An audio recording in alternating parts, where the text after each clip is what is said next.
Are you constantly scrolling, feeling that digital dread, that exhaustion that comes from being always on? You check your phone first thing in the morning, last thing at night, and countless times in between. It feels like we're drowning in a sea of notifications, emails, and endless feeds. This isn't just you. It's a modern epidemic we call digital fatigue. But what if I told you that an ancient philosophy born over 2,000 years ago holds the key to navigating this digital chaos? I'm talking about Stoicism. Stick around, because today we are going to unplug from the noise and plug into some timeless wisdom that can genuinely change your relationship with technology. So, what exactly is digital fatigue? It's that feeling of being mentally drained and overwhelmed by the constant use of digital devices.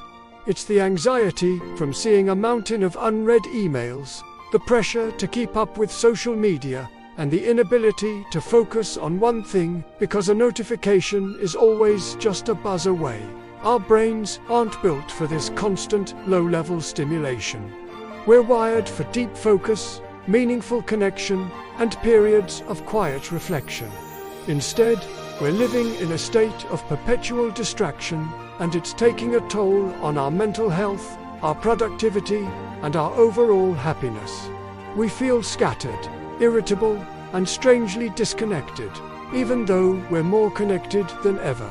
Now, let's travel back in time to ancient Greece and Rome. Meet the Stoics, philosophers like Seneca, Epictetus, and the Roman Emperor Marcus Aurelius. These guys were dealing with their own versions of chaos, political turmoil, plagues, wars, you name it. They developed a practical philosophy for finding tranquility and resilience in a world they couldn't control. And here's the beautiful part. Their core principles are astonishingly relevant to our 21st century digital struggles. The central idea of Stoicism is the dichotomy of control. It's simple but profound. Some things are within our control, and some things are not. According to the Stoics, our peace of mind comes from focusing our energy solely on what we can control: our thoughts, our judgments, and our actions, and accepting everything else with grace. So how does this ancient idea help with your Twitter feed or your overflowing inbox? Let's break it down. You can't control the fact that new emails will arrive. You can't control what other people post on social media. You can't control the algorithm designed to keep you scrolling. These are external factors outside your sphere of influence. Fretting about them is a waste of your precious mental energy. What you can control is how you react. You can control when you check your email. You can control who you follow. You can control how much time you spend on these apps. You can control your decision to put your phone down and be present in the real world. This shift in perspective is the first step toward reclaiming your focus and your peace. It's about moving from being a passive victim of technology to an active, intentional user. Let's get practical with our first Stoic tool: designing your environment. Seneca once wrote, "We are more affected by the objects we see than by what we hear." He understood that our surroundings powerfully shape our behavior. If your phone is constantly in your hand or on your desk, buzzing and lighting up, you're going to be distracted. It's like trying to diet with a box of donuts sitting right in front of you. The Stoic approach isn't about relying on superhuman willpower. It's about being smart and setting yourself up for success. So, design your digital and physical environment to support your goals. Turn off non-essential notifications. Seriously, go into your settings right now. Do you really need to know every time someone likes your photo? Probably not. Create no-phone zones in your home, like the dinner table or the bedroom. When you need to focus on work, put your phone in another room. By controlling your environment, You make it easier to control your attention. Our second Stoic superpower is the practice of inutility. Marcus Aurelius, one of the most powerful men in the world, wrote in his private journal, "At the break of day, when you are reluctant to get up, have this thought ready: I am getting up to do the work of a human being." He was reminding himself of his purpose. We can apply this to our digital habits. Before you pick up your phone, ask yourself a simple question.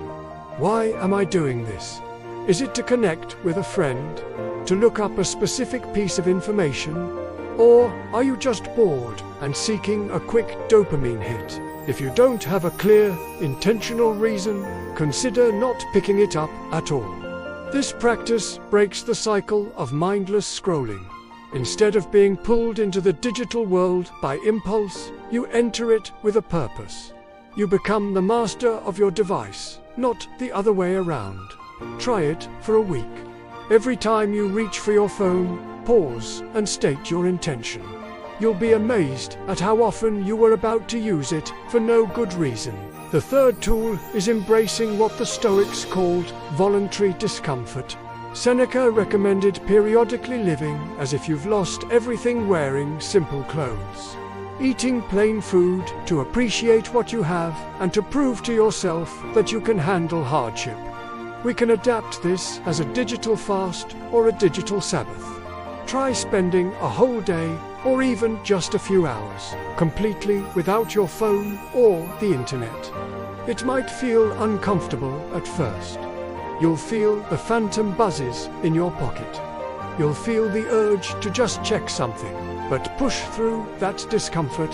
What you'll find on the other side is clarity. You'll notice the world around you. You'll find your thoughts become clearer. You'll realize you don't need constant connectivity to survive. This practice builds your resilience against digital temptation and reminds you that a fulfilling life exists beyond the screen. It's not about rejecting technology forever. It's about proving to yourself that you are in control of it now. Let's talk about the fear of missing out, or FOMO. Social media is an engine that runs on FOMO. We see curated highlight reels of everyone else's lives, their amazing vacations, their perfect families, their career successes, and it can make our own lives feel inadequate. The Stoics had a powerful antidote to this: focusing on your own path and practicing gratitude for what you have. Epictetus, who was born a slave and became a revered teacher, said, "He is a wise man who does not grieve for the things which he has not, but rejoices for those which he has." Instead of envying others, turn your attention inward and upward. What are you grateful for right now? Your health, a good friend, a warm cup of coffee, the ability to learn and grow. When you focus on your own blessings, the curated perfection of others loses its power over you. Your life is your own story. Don't let yourself get distracted by comparing your draft to someone else's finished, edited, and published book. Putting it all together, reclaiming your life from digital fatigue, isn't a one-time fix. It's a continuous practice, just like Stoicism itself. It's about building new habits and a new mindset. Start small. Pick one strategy we've talked about today. Maybe it's turning off notifications for one app. Maybe it's leaving your phone outside the bedroom tonight. Maybe it's taking a 10-minute walk without any devices. Be patient with yourself. You're unlearning years of conditioned behavior. The goal isn't to become a tech-hating hermit. The goal is to live a more intentional, focused, and fulfilling life in the digital age. It's about using technology as a tool that serves you, rather than letting it become a master that drains you. The Stoics teach us that true freedom is internal. By applying their wisdom, you can find that freedom and tranquility, even with a smartphone in your pocket. Thank you so much for joining me today to explore this. I hope these ancient ideas give you a new lens through which to see your digital life. If you found this helpful, please give this video a like and subscribe for more content on living a more intentional life. Let me know in the comments which Stoic strategy you're going to try first. I'd love to hear from you. Take care and be well.